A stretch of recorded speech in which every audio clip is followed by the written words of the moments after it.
welcome to another version of Weekly Wisdom with Mama Starr. This week we're talking to the wonderful Anna Marie. We have a great conversation about consciousness, about when to let spirit take over and when to do the work ourselves, parenting. So, have a look and we'll see you on the other side.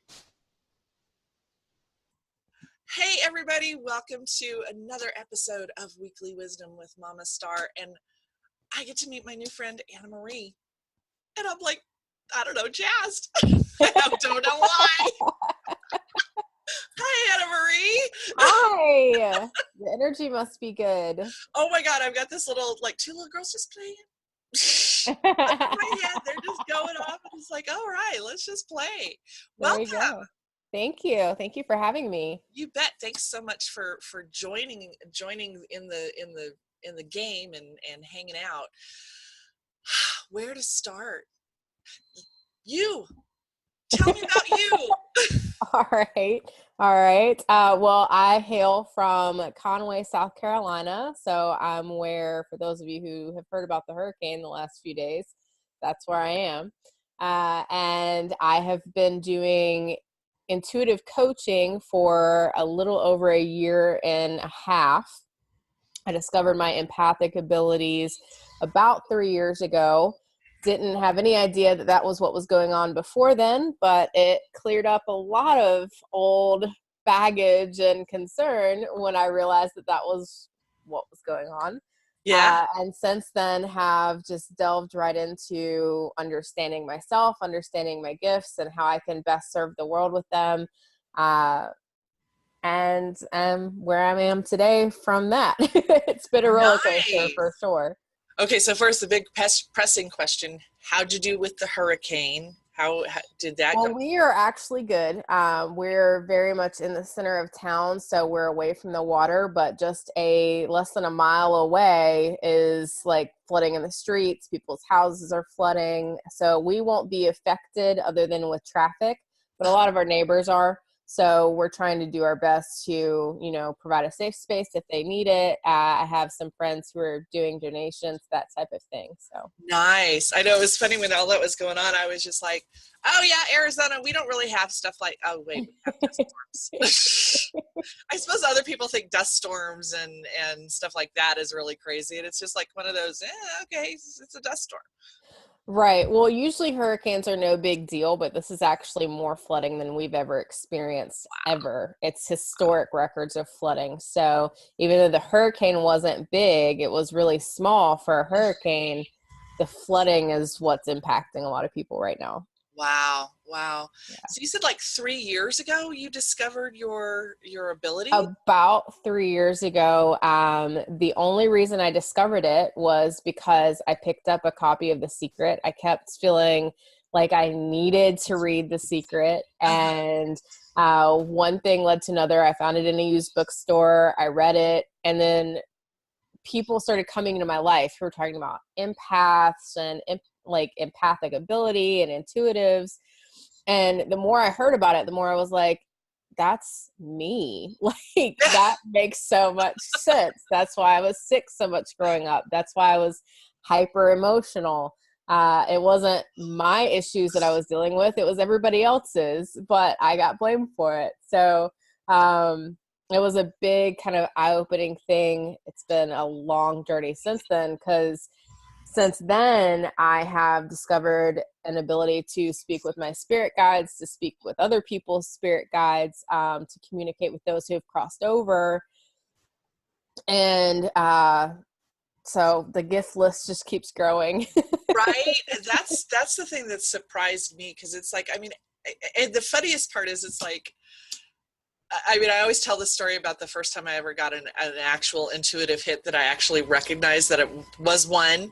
And like my friends, I'm like, well, yeah, but you got to do this. And my friend's like, yeah. And I'm like, oh my God. And my friend's like, how do you not know you do this? Right. Like, because it's just like breathing. It's just like breathing. That's when I was growing up, I was consistently talking with spirits. I always thought that it was just God, but I mean, it was God, but it was God and other beings as well. Yeah. And I had no idea, because for me, it was just as normal as breathing. Right. You know, for a lot of people, they've got to do the whole, you know, Esther Hicks thing where they meditate until they hear somebody. Right. But for me, the veil was always just so much thinner. So you try to explain that to someone who doesn't do it, and they're like, I don't understand how you didn't know. Right, exactly, Didn't know. exactly. And it's really funny because it's like, for me, it was this, I had imaginary friends growing up all my life. And I thought I was just creating this stuff in my brain. And I was just, you know, abnormal and strange. And then all of a sudden I'm like, well, wait a minute, what if all those imaginary friends were like, And when you first start figuring it out, you're so scared that people are going to think you're crazy. Like I was seeing a therapist around the same time that all of this was coming out. And I told her, I was like, I'm terrified. You're going to put me in a loony bin, you know, like, like I'm hearing all this stuff. And she was like, no, like, I know this is real. It's like, okay, good. yeah, I'm going crazy. Yeah. And I just went through a period too where I didn't hear them for a while. Mm-hmm. And I figured out I was going through kind of, it was that empathy thing where I was going through the emotions that were in the time. So I was in this very low vibration. And it's like, it had this sense of, I think they're still there, but they don't seem to be talking to me right now. Well, I understand that because I actually channel from multiple different places subconsciously, like not even consciously. And so when I've downloaded a certain amount of information, all of my guides will completely leave. Like they won't come near me. Like they're kind of surrounding me, like making sure that I'm okay, but they won't talk. They won't say anything because I'm literally at a place where I've absorbed too much. And if I absorb any more, it can cause like some massive issues. So I'll be in what's called an uploading phase where I'm literally just tapping into the earth and kind of downloading giving, sorting through everything. I don't even understand all of it myself yet. That was a discovery that was made last year. But for me, it really made me understand, like, okay, this is why there are periods where I'm exhausted and depressed and lonely, because those beings that are always there literally do leave. Like there's nothing in my head. It's just me, which is so weird for me because I'm used to the talking in my head. Yeah, exactly. So, and it's almost like they're kind of standing back and holding space and just going, okay, your human body has to deal with this and has to process this. Exactly. So we're here and we get it. I'm getting the chills right now as I'm describing. But we can't talk to you. Yeah, but we're going to just let you have that. And right. Because a lot of it is the physical energy. I feel like it's like that physicalness of just that heaviness. And God knows 9/11, I could not fucking get out of bed. I was just, forget it. I'm never mind. I'm just staying in bed because I just can't. And on the one hand, what's coming to me too is it's like kind of there's this, oh, you can shift your energy at any time and you can just choose to step out of it. It's like, which is utterly untrue. And that's what drives me nuts about the New Age movement is like, it's like there's supposed to be light and love all the time and you're always supposed to be happy. And you can always choose to be joyful. Like some people go completely the opposite way with that and step a little bit more into like anger and that type of thing. But you can always choose to be joyful, but there are going to be days where you can't get out of bed. Yeah. That's okay. Yeah. That doesn't mean you're a bad manifester. Like, you know, like, oh my God, don't get me started on that shit. Oh my God. I think one of the ones that's been here lately driving me crazy has been, oh, well, you just don't believe enough. Right. Yes, I saw your I saw your post about that. Yeah. How exactly do you measure my belief? Really? And there is a balance. Like that's what I mean, people get very out of balance on that. And I always say if you're on either extreme, you're probably wrong. Right. Almost always. There's definitely a balance. Like you can choose joy. You can choose to move toward happiness while you're dealing with the emotions, but you still have to deal with the emotions. It's just like I told a person who was really new to all of this the other day. I was like, he was in that period of good luck, you know, beginner's luck, where everything's going right. And I told him that there is going to come a time where you're going to stop having good luck and you're going to think, oh, I'm doing everything wrong. But the reality is you're not doing everything wrong. It's just that there is old baggage that has to come up. It always does it during different cycles for you to release it and let go. And then if you will release it, if you'll face it, not wallow in it for 10 days on end, but take a day, sit in bed, cry, face the things that you haven't faced for however many years, and then actually get it gone so that you can move on, then the next day you're golden. Like you'll start, you're having ready fun to get again. back up and go. Exactly. I know. I as I was going through this dark night of the soul, as I call it, it's like I'm writing in my journal and I'm like, okay, y'all, how much of this is me and how much of this is stuff in the environment? Right. And so my guides are like, oh, about 85%. And I'm like, all right, could you just take that other 15%? I cannot deal with it right now. Just take it, let it go, and let me deal with my shit. Yeah. And it's like, okay, fine, cleared that out. Now let me move on. I'm not in the mood to process anybody else's stuff right now. So, right. So I need a shield for a little bit. Exactly. Yeah. And I think that's part of, I've evolved as, here's my cat. He always hops up when I'm having these conversations. So, say hello. Wait, say hello.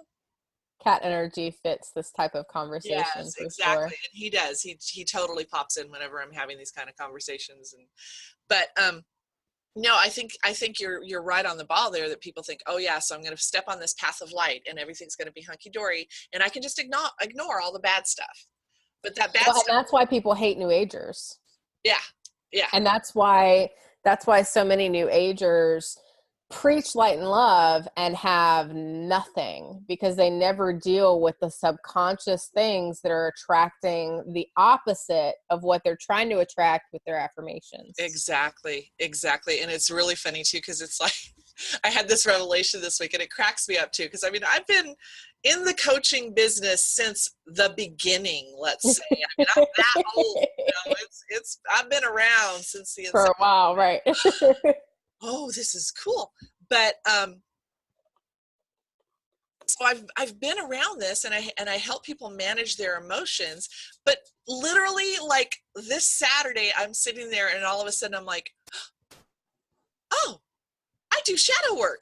I'm like, well, how the fuck did I not know this? I've been doing it. But it's like, a thing, but you don't know it.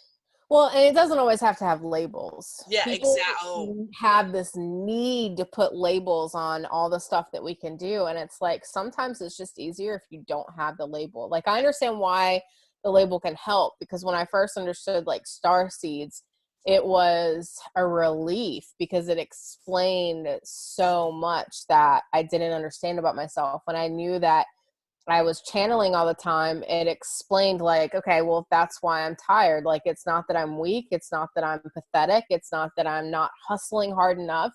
It's that I legitimately can't do anything.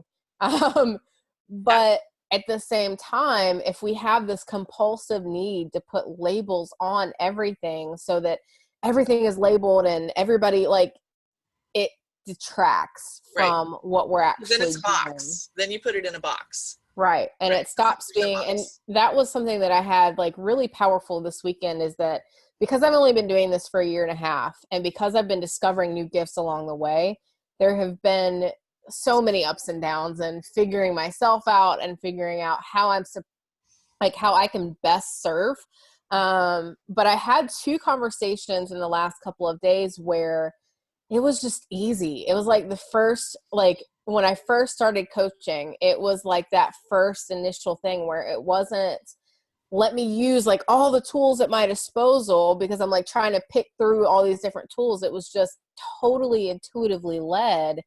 And it was legitimately just asking questions instead of feeling the need to do EFT or emotional clearing and like trying to pick and pull and pick and pull. It was just, I can just ask you questions and it's okay. And is there a time and a place for the other things? Absolutely.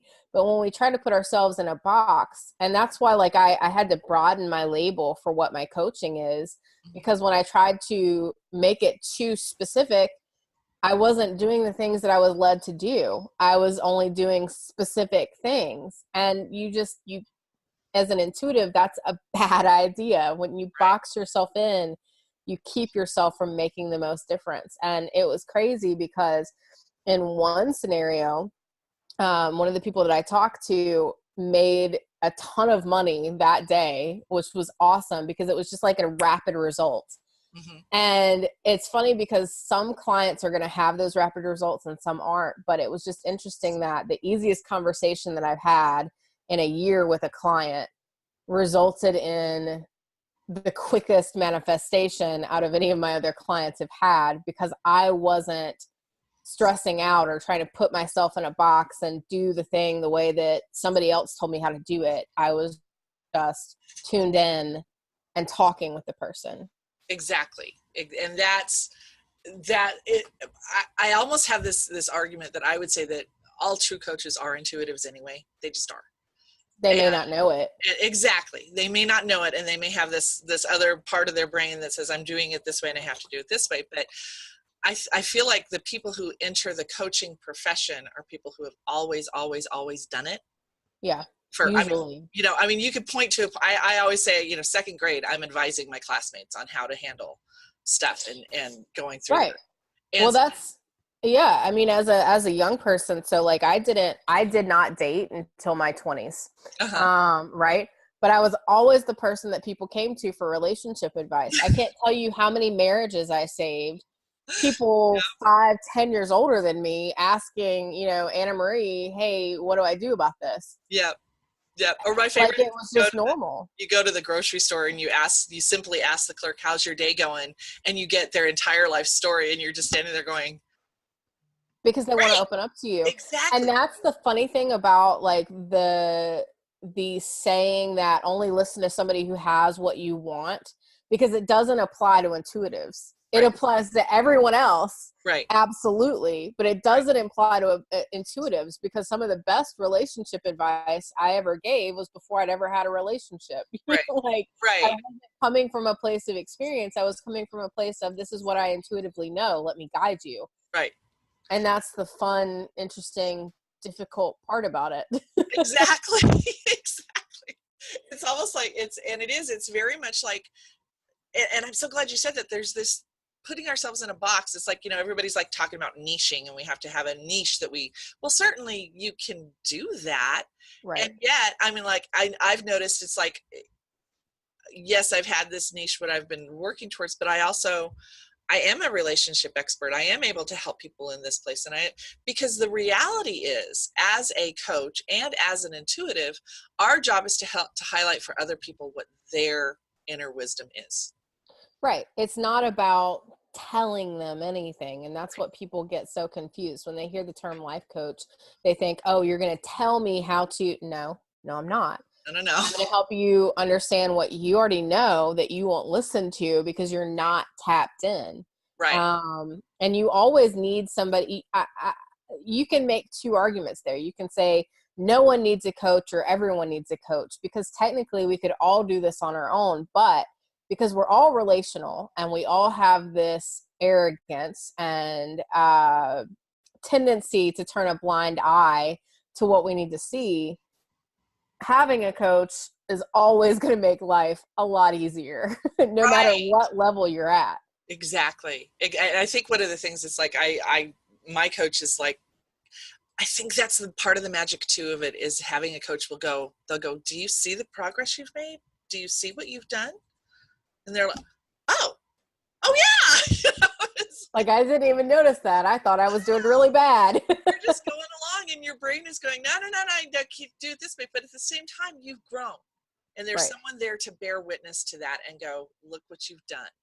Right. What you've done and how amazing you are. And I think that's been, it's the jazzy place, I think, as a coach, is to just sit there and look at your clients and just go, look what you did. Oh my God, yay for you. And seeing the changes over time. Absolutely. I think a lot of people too, though, I always say that one thing that people need coaches for is because going through the dark stuff, going through the stuff that needs healing by yourself is miserable. And I know because I've done it. And I watched my entire life spin out of control because I didn't have somebody holding my hand and guiding me through how you live life while going through all the subconscious baggage. Yeah. And when you have to have somebody there to remind you, hey, yeah, I know today sucks, but you've still got to make a sale of some sort, or you still got to go to work, or you still got, because we do live in a 3D reality. There are material needs, and having a coach really kind of helps to balance that out. When you try to do it on your own, it's just dark, and it's very easy to get depressed and anxious and to lose sight of the good at all, because you start wallowing. Having a coach who calls you back is really, really helpful for that period too. Yeah. And making, it's really, and sometimes it's like, I have a friend that one night we're sitting there at dinner and, you know, of course I just automatically start coaching people. It's just, you know, right. I do. So, but I gave him one tool, and I just said to him, yes, you've got all these emotions that you've got to deal with, but just take it and break it up into chunks and say, I'm going to deal with this for 15 minutes and then get up and go do something else. But sit there and feel those emotions for those 15 minutes, let them be there, get them out, write them out, do whatever you need to do, but then get up and go do something else. I cannot tell you how many times he's gone, thank you so much for that tool. Thank you for telling me that. And I always tell my clients, I always tell my clients at the end of the day, I don't care like how much gunk you've gone through, do one fun thing that lights your soul on fire. Yeah. It could even be putting in a comedy and laughing. Yes. But before you go to bed, make yourself happy so that when you wake up, you're not waking up with the hangover of all the gunk you went through. You're waking up happy because you went to bed happy. I love that. Yeah. Good tip. That's a good tip. I know I've got a few of my coaching friends together, and I'm like, we just need to come up with all these tips that we could just put out on Facebook, and here, do this one, try this one. Because it really is it's just putting more tools in your toolbox. It's just not, do I have bad days? Hell yes, I have bad days, but I have an infinite number of tools that I can pull out if I choose. And one of those is fucking lean into it. It is. Allow it.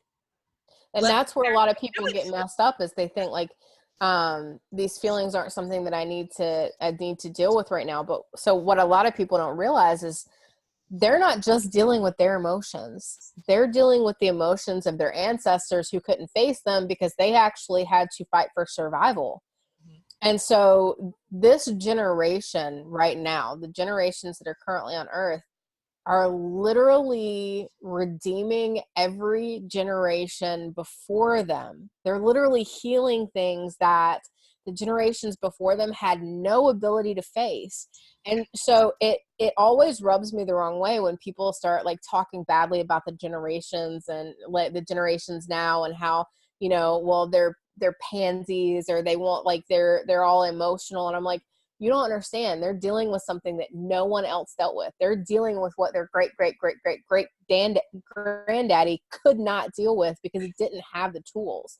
And so it's a great burden, but it's also a great, like, I don't even know how to describe it. Like, it's exciting. You literally get to take on the burden that your entire family wore and heal it. That's a huge thing. And when you really think about that, spending one day in bed crying suddenly doesn't sound so bad because you just released 50 years of baggage. Like, that's huge. Yeah. And people don't understand how big of a deal that is. But what you were saying about tools too is, like, I always say, like, you have like all the tools and it's good to have them. But if you're not listening to your intuition, you're always going to pick the wrong one. That's a good point. That's a really good point. That's really funny. And there's a couple of things in there that I just love. There's science behind the generational thing. There's science. It's encoded in our DNA. That suffering is passed down from generation to generation to generation on a molecular level, on an atomic level, on a DNA level. So there's science, and that's what I love. It's like part of my metamorphosis has been there's that balance, like what you talked about, of the practical and the intuitive, the woo-woo and the non-woo-woo, the 3D, the 5DD, whatever you want to call it, there's that balance. And I actually saw a quote today by how do you say Fat Niche, the guy, the Buddhist guy. There's a Buddhist guy. Fat Nit. There are a lot of Buddhist guys, I don't know. Buddhist monk guy. I can't remember his name. But, and I'm sure somebody will be like, oh, Fat Niche somebody guy. Anyway, but what he said was, whenever you have all these intuitive hits in these sense, you have to continually ask yourself, are you sure? And so it's a constant progression of, yes, I have all of these tools, all of this information around. Now, what is true for me in this moment? Right. My truth can change. My truth could be here today and over someplace else tomorrow, and that's okay too. Right. Yeah, absolutely. But it's a constant questioning and reviewing of the beliefs that you've got. Come here. Well, and is it my intuition I'm listening to, or is it what somebody else wants me to do? And a lot of people like get feelings and intuition confused. Right. Because your heart is your heart is not emotional. Like people equate emotions in the heart. Your heart is not emotional. Your heart is always going to speak truth, and it is not speaking it from an emotional place. The ego is emotional. Right. The ego is fearful. The ego is quick to be giddy. And that's not a bad thing either. You know, right. Like we love our ego. We need our ego. But we have to, the ego is guiding us. The heart is guiding us through those emotions. And so, you know, with intuition, it's, okay, is this emotional? Or like what I'm feeling emotional, or is what I'm feeling a knowing? And the more you play with it, the more you know when it's your intuition. And when you know, like there's that whole thing of you have to actually act on it. Having the intuition isn't doing you any good if you don't act on your intuition. Right. It's a constant, I don't want to say juggling act, but it really is a part of you just where you just play with it. It takes it is practice. Play. And I teach people, you know, you can do this. The ancient Egyptians, I always say, believed we had 360 senses, not just 5. And we do. We're sensing machines.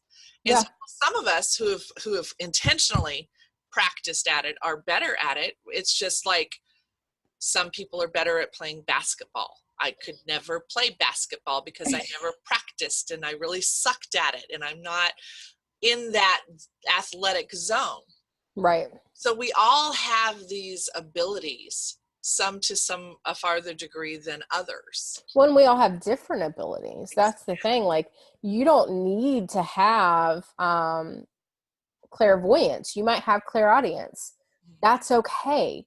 You don't have to try to have what everybody else has, or what your partner has, or what somebody else has. You are supposed to be unique. You have your own set of tools that when used properly, no one else can achieve the same thing you can. And I saw a post the other day by a friend of mine, and she said, why is it that I always take 1 step forward and 2 steps back? And she said, it's just so frustrating. And I said, because life is a dance and not a marathon. It's not a race. You're not like walking one specific direction. It's a dance. And so in dances, you take 2 steps back, and it's a beautiful thing. And as long as you learn how to play with the ebb and flow of life, that's probably my favorite analogy. As long as you learn to play with that, you know, you surf, you don't freak out when the ebb happens. You just go with it. And when you learn how to do that, it stops being this huge, big deal, and you stop getting stuck in it for longer than you were supposed to be there. Right. Right. Yeah. And my approach is the same thing. It's experimenting. You're not going to know. You're not always going to know. One of my, I always used to have this, oh my God, why did I lie to myself? Well, you didn't lie to yourself. You made a choice based on the information you had at the time. And it might have been wrong. That's okay. Exactly. I had a girl the other day. Why am I so sad that I just dumped this guy that is just not good for me? And I'm like, because he didn't match up to the image that you had in your head of who he should be. Yeah. So, but you aren't able to see that until later when you see some of his behavior and go, oh, wait, that's not matching up with what I think it should be. Well, and some of it is wanting something so badly that you settle for something less. Like that's something that I've gone through recently myself with, and I actually posted a status about it the other day where I said, you can't accept the love you want if you are constantly settling for accepting the attention from people that you don't want. And when you have a huge desire to be loved or to not be lonely or to, you know, have the one come into your life, it's very easy to settle for, you know, snapping 15 different guys or messaging the guy that always comes back after 3 months or, you know, waiting around for the guy that disappeared. You know, it's very easy to do that because you want something else so badly. But what people don't understand there is you're accepting lack of love instead of actually allowing love to come. And so the sadness in that instance is just you're literally mourning the fact that you don't have what you want. And that's okay. Like you're allowed to be sad. You're allowed to experience the great plethora of emotions that we literally came to Earth to experience. You know, we didn't come here to be happy all the time. If we had, we would have gone to a different realm, like 6D or something like that, where we could just be happy all the time. We purposefully came here to experience the variety of emotion and the expansion that exists only in this type of environment. I just went off on a major tangent right there. It's making me smile. Yeah. It's true. I'm like sitting there going 60, wow. But and what comes to me is it's like how boring it would be to be happy all the time. And honestly, that's kind of like a finite way of thinking, I think. Yeah. I mean, I'm sure there are realms where we would enjoy it, honestly. Yeah. We can't comprehend how we would enjoy that. But a lot of people have, so one thing that drives me nuts about the new age belief system is that ascension is an endpoint. Like we came here to ascend. We're trying to get to the next dimension. And I'm like, no, we came here to enjoy this journey while on the way. Like you're supposed to be enjoying yourself here. And honestly, like one thing that I keep telling people, I always come back to this, even though I miss it for a while sometimes myself. When you're having fun, you're on the right path. When you're having fun, what you want will come to you always, because you like the things that you love to do, the things that light you up, the things that make you happy. Those are always the things that will bring you your version of success. And that's what does help you to ascend is expansion, being happy, enjoying life. Yeah, I know. It's like I did an interview here a couple of weeks ago with my brother, who is a Buddhist. And the things we can't wrap our brains around, like he kept telling me, you keep thinking of time as linear. Not. Time doesn't even exist. And yeah, and so it's a like human concept. To wrap my brain around that concept is just like, wow. But I always am like, it's all good. I mean, yeah, you're gonna have those days. And I mean, believe me, when I'm like, I was not prepared for 5 days of being so down that I couldn't hear my guides. But that period of 5 days in which I went through that, I also just stopped and recognized that it was necessary. Yeah. That there was a greater path for me to a greater understanding. And I did come out of it with, sometimes a butterfly is just a butterfly. Sometimes you see a bunch of butterflies, it's a sign. But you get to practice discernment and decide. And if you go around, it was like, that was the beginning of this quote that I saw. If you look down, you see a stick and you think it's a snake, then everything you do is predicated on fear. Right. And so you have to see things for what they really are sometimes. Yeah. And that can Brandon. change. Oh, sorry. Go ahead. That could change. Yeah. Yeah. Brandon Bozarth, I don't know if you know who that is, and I don't know that I'm pronouncing his last name right. He shared something yesterday on Facebook where he said that patience is an outdated concept because you don't need it if you understand that you are where you're supposed to be in every moment and choose to enjoy and appreciate that moment for what it is. If you do that, you're never trying to get to any other set point. That's definitely something I'm working on. I'm not there yet. But I thought, what a fascinating concept that if in each moment I will choose to fully appreciate that moment, to fully embody who I am in that moment, then I wouldn't ever have to be patient again because I wouldn't ever be trying to get anywhere. I would just be constantly having everything that I want and need in every next moment because I would be living the way that I came here to live. Yeah. Yeah. And sometimes I think we get caught up in it. We get caught up in our own shoulds. It should be this way, or it should be this way. Well, here's the deal. It's not that way right now. But that doesn't mean that it's not going to be that way later. It's not going to be, it doesn't even mean that it's not going to be that way in 5 minutes. Exactly. Manifestation time is much less than it used to be.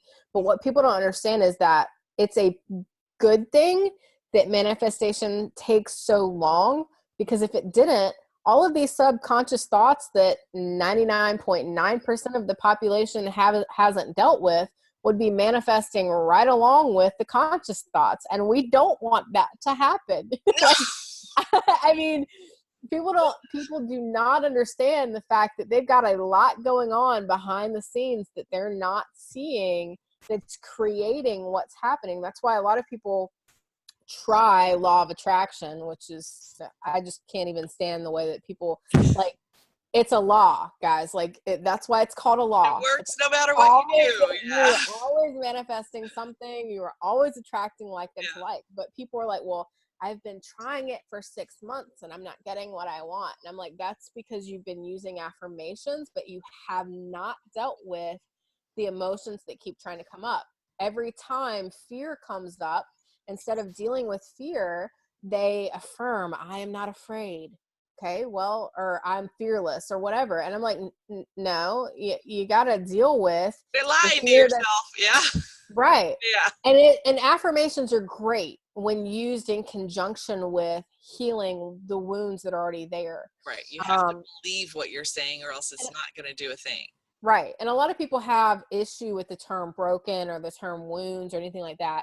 When I say wounds, I'm not saying that you're broken. That's not what I'm saying. You're perfect, exactly like you are, but you have taken on wounds. And if you think you haven't, then try to explain to me why you watch a movie and you bawl your eyes out because it hits home. It's because there's literally a wound there that's still there. And you can say all you want that it's victim shaming or victim blaming to call that a wound. It's not. It's saying, look, if you don't face this, it's going to stay inside of you forever. Right. Deal with it and it'll be gone. And then you're not a victim anymore and you can move forward. Right. You don't just because we use a term that sounds difficult doesn't mean we turn a blind eye to it. And that's the difference between people who actually get this information and people who practice it because it's a fad. When you use actual affirmations, understand what affirmations are and how to use them in conjunction with being willing to heal when those things come up. That's when you manifest what you want. Right. Because we're always manifesting. We're always creating what's going on inside of us. Right. And people have an issue with that now too. That's New Age is actually, I don't know if you've noticed this on your timeline, but on your Facebook timeline, or news feed, but a lot of people are moving to a place where they're like, well, we can't say that people are manifesting everything because that's not there, and well, yeah, it is, because you don't understand manifestation and you don't understand all of that information. You can't understand all of that information if you're saying we don't create it all, because we do. We are co-creators. We all co-create it together, and we all co-create it with God and source. And source is 100% the original one creator, but he's given us the ability to create what's going on around us. And if we can't take responsibility for it, then we cannot have what we want. Right. Right. Well, I think one of the very first spiritual principles that I learned was you can't do something about a truth until you're willing to look at it. You have to look at it. If you just ignore it and just, oh, no, I'm just going to ignore it and it's going to go away, that doesn't work. And the idea that there's no absolute truth is also is a part of that. There are absolute truths. There aren't as many as most people think there are. Right. But there are absolute truths. There are. And you can't just sweep that under the rug and say, well, I don't want to claim that truth, therefore it's not true. Well, the whole concept of truth is that it's true whether you believe it or not. Right, exactly. And part of that too is it's you don't have to like something in order to accept it. I'm really learning to get in tune with acceptance and just going, and one of the things I'll do is I'll look at something that has happened to me or something that I didn't like about myself, and I'll say, I affirm that was me. It's not who I am now. That's not the choice I'm going to make now, but I affirm that happened. Yeah. And that I am the bad guy in someone else's story. Absolutely. That happened. And all of us are. We are. It's hard to admit that sometimes. Yeah. You want to, I'm all peace and light and everything. It's wonderful that you're peace and light. And yet there have been moments in your life when you did not act in accordance. Now accept it and move on. Yeah. Allow and yourself fix it if you can. Yeah, exactly. Don't do it again. Yeah. But did you do it? Hell yes, you did it. Yeah. So accept that it's done. Mischief managed. Go do something else. Go make a different choice. I love my Harry Potter things. Yeah, me too. Got it all taken care of. So. Right. Wow. Right. Yeah, it's fun. Now it comes to me to talk conscious. You're a parent. You have a little. I'm not a parent. But you're about conscious parenting. Conscious parenting. So that came about because one of my first clients was a dad who desperately wanted to be a better husband and a better dad. And he felt like he was failing with that. And he needed help. And he's a great father, a great husband, a great person. But he wanted to do a better job. He wanted to become a better manifestor, a better provider, all of those things. So he and I started working together. And about 4 months after he and I started working together, his wife wanted in on what was happening with him. And so I started working with her too. And I started seeing these massive changes in their lives. But more than that, I started seeing massive changes in the life of their kids. And I recognized the fact that, parents are doing the very best that they can and always have been. Even the worst parents have been doing, you can make the argument that there are evil people, and there absolutely are. But most parents are doing the very best they can with what they have, even when they're doing horrible things. And so it came to my mind that if we could help parents to heal, and we could help them to see their kids as powerful beings that already, know what they're supposed to do. And if we can help parents to not crush their kids the same way that they were crushed by their parents, then we can have generational change. I started noticing patterns in all the people that I was coaching, and seeing how most of their wounds came from things their parents never meant to harm them with. Right. And so I was like, we've got to do something even bigger than just helping people heal after the fact. We've got to help parents now to keep from creating those issues. And so teaching parents how to teach their kids the same things that I'm teaching them, teaching parents how to be coaches for their kids and not just disciplinarians, teaching parents to see their kids as having the same emotional complexities as they have. One big thing that a lot of people like to talk about is kids who throw tantrums in public, and, the parents should be ashamed and kids need to be spanked. And I'm like, haven't you ever had kind of a tantrum when you're driving and somebody cuts you off in traffic? People tend to get very quiet after I ask them that question. And they say, well, it's not the same. And I'm like, but your kid doesn't know it's the same. All your kid knows is that they're experiencing a rush of emotions and they don't know what to do with it.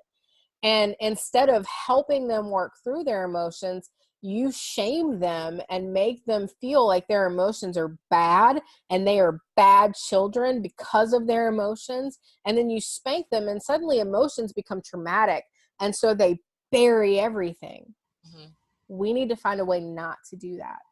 Yeah. We have to find a way to help kids to work through their emotions. So instead of them being a bad thing, they can deal with them. And what a lot of parents don't realize too is that a lot of kids are empathic. And so when they go into a grocery store and they feel the lady across the aisle freaking out because her husband just left her, or they feel the man across the aisle who's struggling with an alcohol problem, and all those emotions go through their little minds and they don't know what to do with it. Yeah, they're gonna throw a temper tantrum because they don't know what to do with this rush of emotions that they've never felt and they don't know what to deal with. And if parents will see that as a moment to hold their kid and to say, it's going to be okay, let me help you through this. Like, I don't know what you're feeling. You might be too young to even voice what you're feeling, but I'm going to hold space for you. And if we can teach parents like the method of like feeling their heart connecting to their child's heart and grounding and helping their child to ground in that moment rather than spanking them, we can see generational change in 10 years. So that's kind of what got me there. It's so funny as you were talking through all of that, I was like just seeing all these pictures in my mind of as I was raising my kids and the way that unfolded. And yeah, I was one of those parents who probably, I know my second husband thought I was entirely too lenient on my children, which was why he didn't get to be around it very much. But what you're saying is very true, that it part of being a parent is teaching how to manage the emotional landscape and how to deal with those things that are coming up. And you're right also that parents do the best they can. Yeah, they do. They don't give themselves a break sometimes, and because of that then perpetuates all of that crap that goes out at their kids. And so and initially, like, I realized that some of the things I was saying sounded like I was bagging on the parents, so I had to quickly change the way that I was wording it, because it's not that parents are bad parents, and I never felt like that was the case. Right. The reality is that they're acting from a place of being emotional or from being afraid that they're going to be judged, because let's be honest, parents are judged like crazy. Moms in particular are judged like crazy. And it's very hard for them to take those things and not take them out on their children. Yeah. I'm not saying let's not discipline children either, but let's always look for the emotional trigger that caused the child's actions so that we can deal with that, instead of creating a traumatic event that child is going to have to fix in 27 years. Right, exactly. Yeah, I mean, and I worked in the school system too, so I got to witness a lot of parents coming to their children's rescue. Yeah. When the reality is your child needs now in this moment to learn how to deal with stuff. How to deal with what's going on in their emotional landscape so that they can figure out what to do moving forward. And I figured I had 18 years to get my sons to figure that shit out. Right. And so, right. It doesn't like, and I see what you're saying too, because like a lot of teachers now complain about how, the kid gets in trouble in the classroom and the parent comes in and says, well, my child would never, and you're wrong. And I'm like, that's not helpful either. That's not what I'm advocating for. I'm advocating for you to get in your kid's head and help them deal. Right. Instead of traumatizing them or giving them permission to blame others. Right, exactly. And I mean, I'm thinking of a time in particular where my son, my boys worked at the school that I worked at, and my son did something that was expulsion worthy. And as the registrar of the school, I knew there was a choice: either we withdraw him and put him in another school, or he gets expelled. So clearly we're going to withdraw him. But the message that I said to people as I was going through is, my son is telling me he doesn't want to be in this school. He found a way to tell me, to let me know that this is not the right place for him. And so, yeah, he did. We sent him to another school. He went off and had a great time at the other school. And because I didn't rescue him, he learned, when you make bad choices, there are consequences, and sometimes those consequences are permanent. Yeah. But had I sheltered him, had I used my influence to just keep him there, he never would have learned that lesson. Right. And so it's the one thing I want to hit on too is, it's like, because I have to apologize, because the first thing I said was, oh, so you're a parent. And people think, oh, as a parenting coach, that means I'm a parent, and that whole idea that because I don't have offspring of my own, I cannot sit back and observe and see what's happening and what that dynamic. I think that's actually a great position to be in. Well, and it's an interesting position, because, you know, you have people that are willing to listen, and then you have people who are never going to listen because you won't know till you're a parent. Right. This is what I tell them. I'm like, look, first of all, I was a child. I was a child of two great parents who legitimately did the best they could. And I was so broken by the time I was in my 20s that I was constantly making fun of myself, that I thought I wasn't worthy of love, that I thought I wasn't there. I was not beautiful. Like I was so messed up. And I'm still learning to deal with things, not because they were bad parents, but because they didn't have the tools that I'm trying to give other people. Right. And then two, I recognized the same things in the people that I was coaching, and was able to actually find a way to help them correct those things and correct the way that they were dealing with their kids. You know, so no, I'm not a parent yet, but, but in a way that actually allows me to be way less biased. Exactly. I'm able to approach it from almost a clinical, I don't know if that's the right term. That's the term that came to my mind. I'm hearing systemic. You're able to look at it as a system, you know, and seeing the interaction and the interplay. Yeah. And it's never, and it's interesting because we're never blaming anyone for anything. Like, I don't like the term blame. We don't blame anyone. Blame is a very human concept. It's not a spiritual concept at all. There is no blame. Everybody takes responsibility for everything, but no one is to blame for anything. Mm-hmm. And so when we look at the family dynamic and we say, okay, you take responsibility by doing this, and you take responsibility by doing this, and you help your kid take responsibility by helping them to do this, then everybody's working towards something better. And instead of it being shame or guilt, we might mess up, but if we mess up, we're all doing it in love, and we're going to move forward. One of the most beautiful things that I've been able to see in my year and a half of doing this, and I only started the parenting coaching a year ago, what is to literally watch families completely shift. Kids who weren't helpful suddenly, you know, want to help with everything. Kids who had closed completely emotionally off to their parents, still not quite there yet, but beginning to open up, beginning to be willing to share. Seeing kids who were fighting all the time suddenly feel safe enough that both of their parents love them to stop fighting and to start having a more peaceful household. And just seeing all those dynamics shift, it's much more fun for me and much more powerful to see that entire family change and shift. That is really cool. That's I love it. I love it. 'Cause it really is. It's about, it's if you change yourself, then everything around you changes. It has to. It always does. Yeah. And that's the first person that I started working with whose family ended up getting involved. He had started noticing like those changes started happening in his family before they started working with me too. But the reason they wanted to start working with me was because of the changes they noticed in him. Right. And was he perfect yet? No. But noticing that he was trying changed everything for the entire family. And that's huge. That is.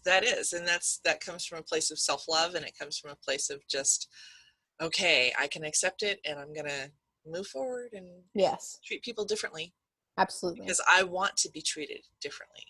Absolutely. It's back to that, the world is your mirror thing, and what your outer world reflects your inner world. And so it's really about finding that peace within yourself, and then seeing how you find that peace with others. 100%. You're absolutely right. I know, and it's just, yay.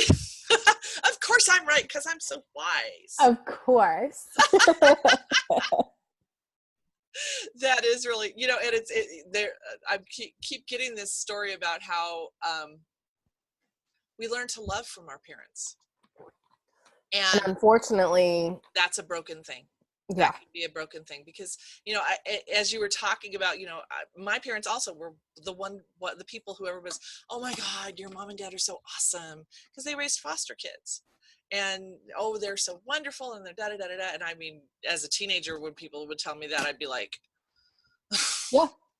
But at the same time, the fallout of that was that I learned to love incorrectly. Right.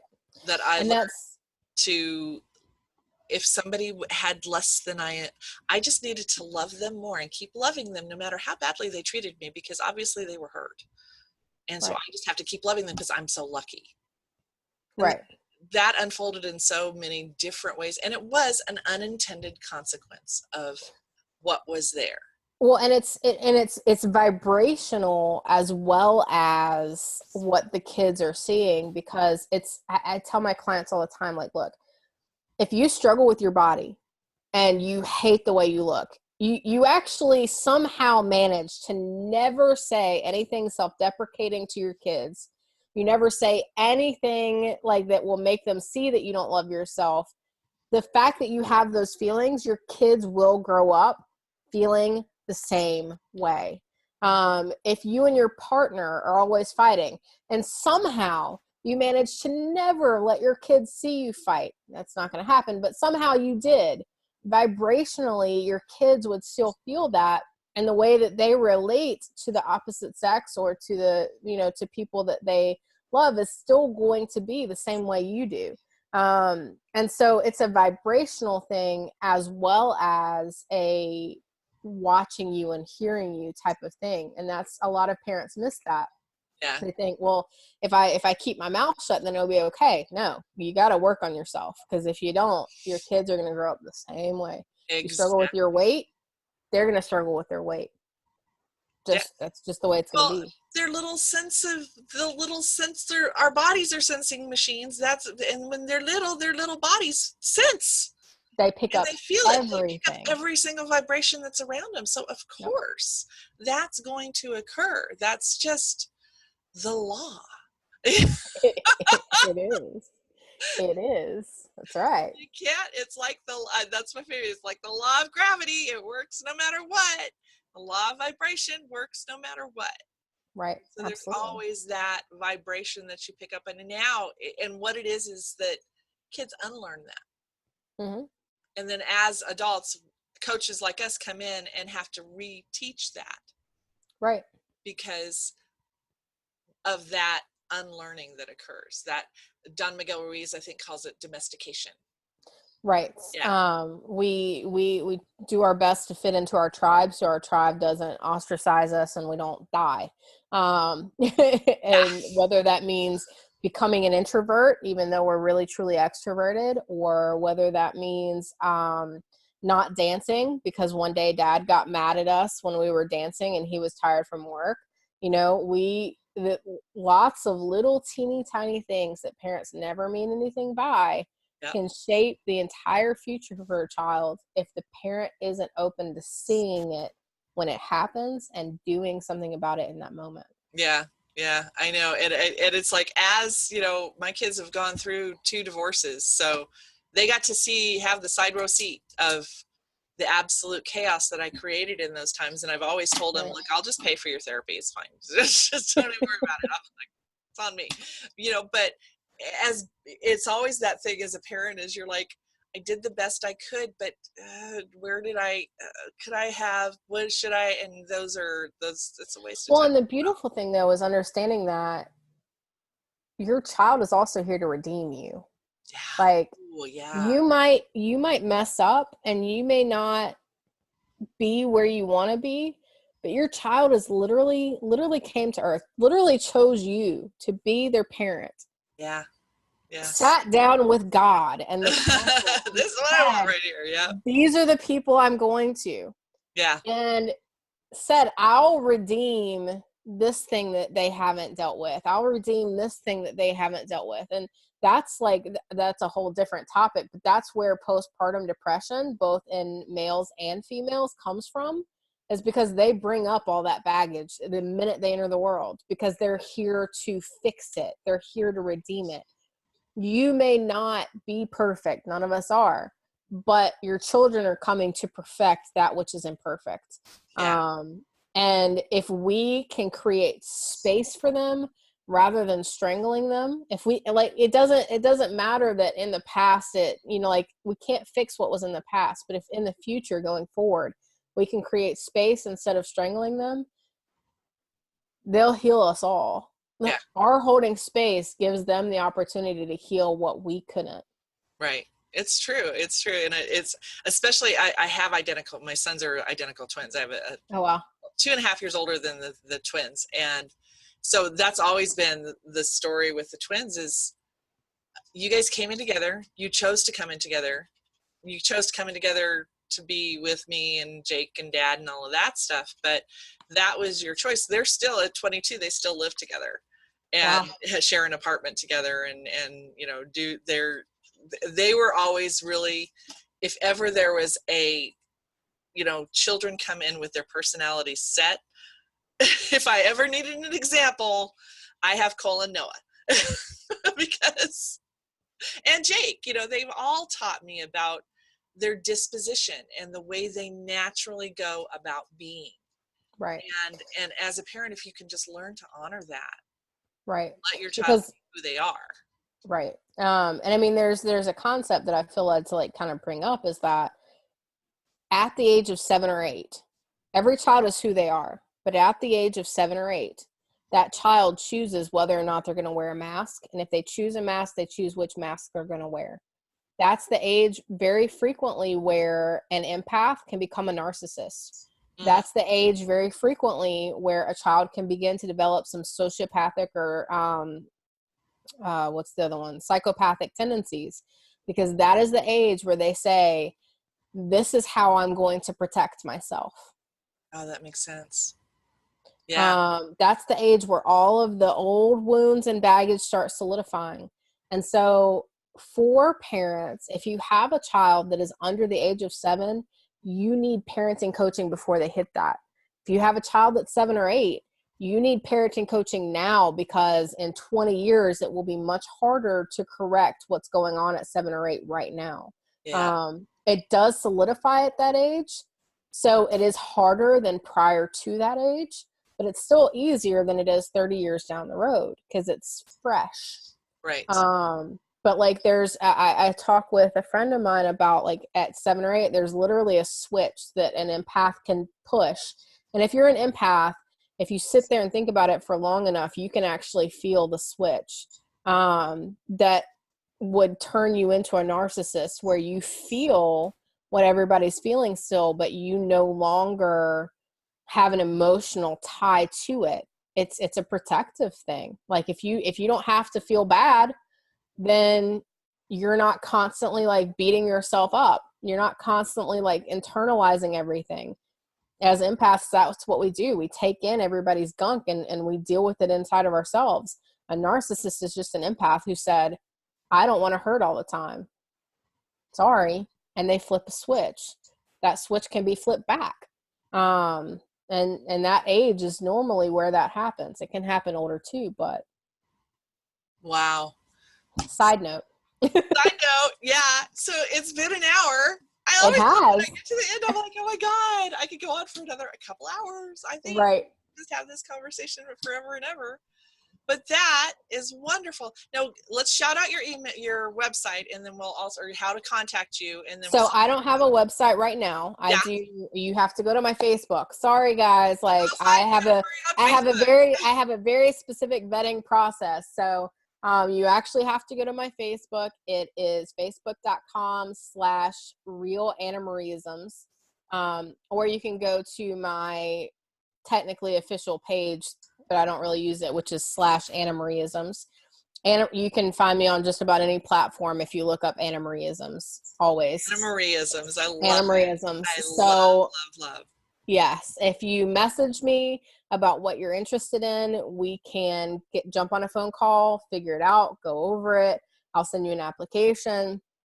And I only work with very specific people, but I also have a really big network of coaches that I know and that I trust. And if you and I don't resonate, I can send you to somebody else. So that is always the mark of a great coach, is knowing just I'll get you the help wherever you need it. And if it's not me, I'll find you somebody else. So I learned very early on, work with the wrong people and both of us suffer. So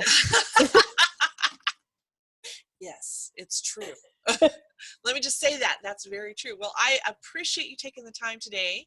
And we're going to go ahead and close this out. Stay on the line with me for a couple minutes. Sure, absolutely. Say hey, and thank you so much. You're so welcome. Thanks for having me. Hey, thanks so much for joining us on our conversation with Anna Marie. Next week, we're talking with Isla Gracels, who is a relationship and sex coach, and we're talking to her from Morocco. So, we'll see you next week. Have a great time. Bye-bye.